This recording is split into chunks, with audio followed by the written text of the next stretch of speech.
नमस्कार दोस्तों, आप सभी का हमारे भक्ति एंड फन वीडियो चैनल में स्वागत है। आज मैं आप लोग को साल 2023 की शारदीय नवरात्रि के दूसरे दिन की कथा, पूजा विधि और माता को क्या भोग लगाए बताने जा रही हूँ। तो चलिए भक्तों, श्रवण करते हैं।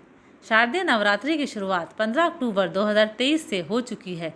पहले दिन देवी शैलपुत्री की पूजा अर्चना के बाद 16 अक्टूबर यानी सोमवार को शारदीय नवरात्र का दूसरा दिन है। इस दिन माँ दुर्गा के दूसरे स्वरूप माता ब्रह्मचारिणी का होता है।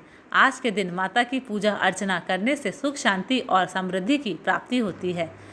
माँ ब्रह्मचारिणी के नाम में ही कई तरह की शक्तियाँ मिलती हैं। माता ब्रह्मचारिणी के नाम में ब्रह्मा का अर्थ तपस्या और चारिणी का अर्थ आचरण से है। इसका पूर्ण अर्थ तप का आचरण करने वाली माता शक्ति माँ ब्रह्मचारिणी से है। माता की पूजा अर्चना आराधन करने से व्यक्ति को तप, त्याग और संयम की प्राप्ति होती है।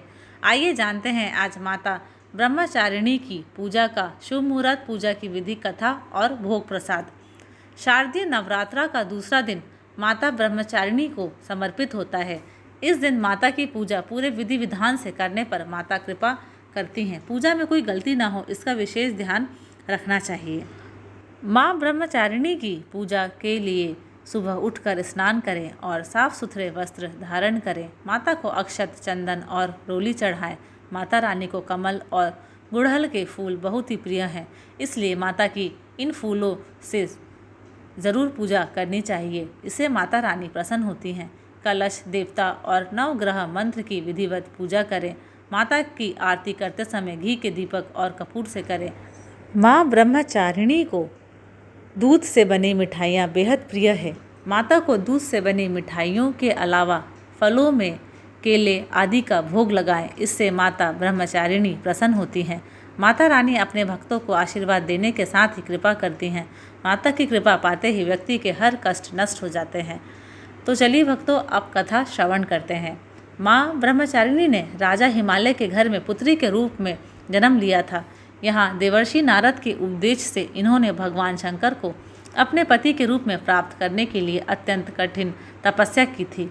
इस दुष्कर तपस्या के कारण इन्हें माता को तपस्चारिणी अर्थात ब्रह्मचारिणी नाम से अभिहित किया गया है।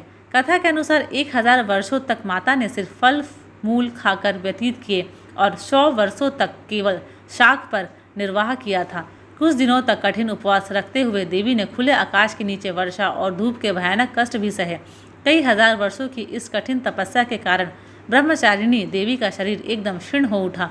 उनकी यह दशा देखकर उनकी माता मैना अत्यंत दुखी हुई और उन्होंने उन्हें इस कठिन तपस्या से विरक्त करने के लिए आवाज़ दी, उमा।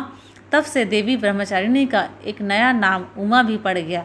उनकी इस तपस्या से तीनों लोकों में हाहाकार मच गया। देवता, ऋषि, सिद्धगण, मुनि सभी देवी ब्रह्मचारिणी की इस तपस्या को अभूतपूर्व पुण्य कृत्य बताते हुए उनकी सराहना करने लगे। अंत में पितामह ब्रह्मा जी ने आकाशवाणी के द्वारा उन्हें संबोधित करते हुए प्रसन्न स्वर में कहा, देवी, आज तक किसी ने ऐसी कठोर तपस्या नहीं की जैसे तुमने की है। तुम्हारे इस कृत्य की चारों ओर सराहना हो रही है। तुम्हारी मनोकामना सर्वतोभावेन परिपूर्ण होगी। भगवान चंद्रमौली शिव जी तुम्हें पति रूप में प्राप्त अवश्य होंगे। अब तुम तपस्या से विरत होकर घर लौट जाओ। शीघ्र ही तुम्हारे पिता तुम्हें बुलाने आ रहे हैं। इसके बाद माता घर लौट आई और कुछ दिनों बाद ब्रह्मा के लेख के अनुसार उनका विवाह महादेव शिव के साथ हो गया। धन्यवाद। अगर आप सभी को मेरे वीडियोस पसंद आते हैं तो प्लीज़ लाइक, शेयर और सब्सक्राइब ज़रूर करें।